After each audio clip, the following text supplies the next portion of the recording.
Ya, motif ekonomi menjadi latar di balik kasus pornografi yang menjerat seorang mahasiswi berinisial DA. Kepolisian mengungkap selama setahun tersangka DA meraup ratusan juta rupiah dari menjual konten pornografi di internet. Petugas juga menyebut akan ada potensi tersangka lain dalam kasus ini.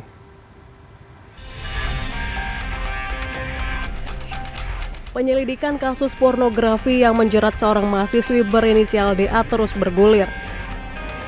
Selasa siang, aparat di Reskrimsus Polda Metro Jaya memamerkan barang bukti terkait konten pornografi tersangka DA, mulai dari pakaian cosplay, laptop, telepon genggam, hingga kartu ATM yang digunakan untuk menampung uang penjualan konten pornografi.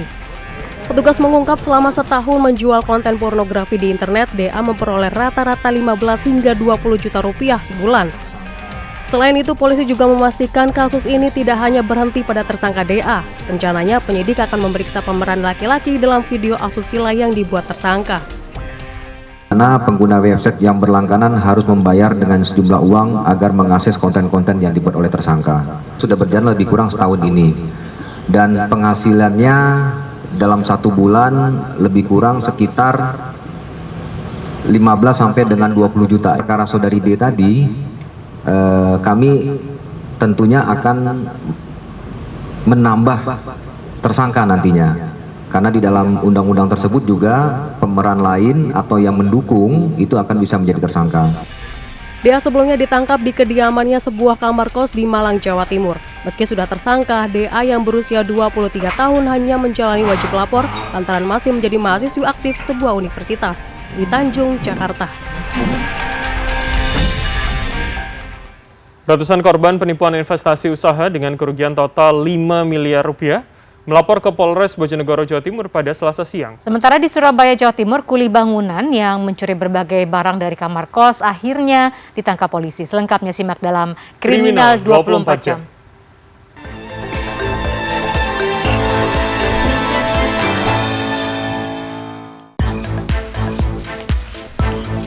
Seorang kuli bangunan di Surabaya, Jawa Timur mencuri tabung gas LPG berukuran 3 kg, ponsel hingga laptop dari kamar kos. Kipas angin berukuran kecil juga turut digasak pelaku.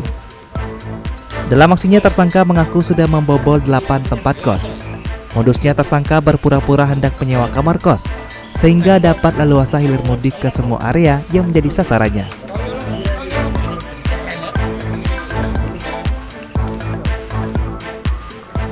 Ratusan korban penipuan investasi usaha yang menjanjikan bagi hasil melimpah di Kabupaten Bojonegoro, Jawa Timur, Selasa siang mendatangi ruang Satreskrim Polres Bojonegoro.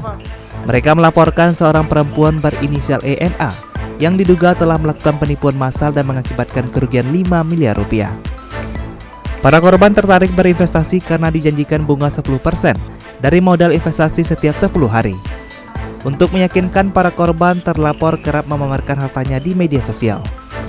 Awalnya pencairan bagi hasil berjalan lancar, namun memasuki Maret 2022 terjadi keterlambatan pembayaran hingga jatuh tempo, bahkan terlapor menghilang.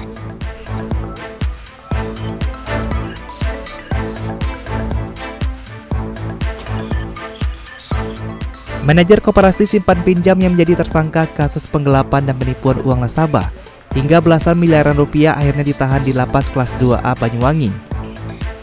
Dalam kasus ini tersangka dijerat pasal 378 KUHP tentang penipuan dan pasal 372 KUHP tentang penggelapan.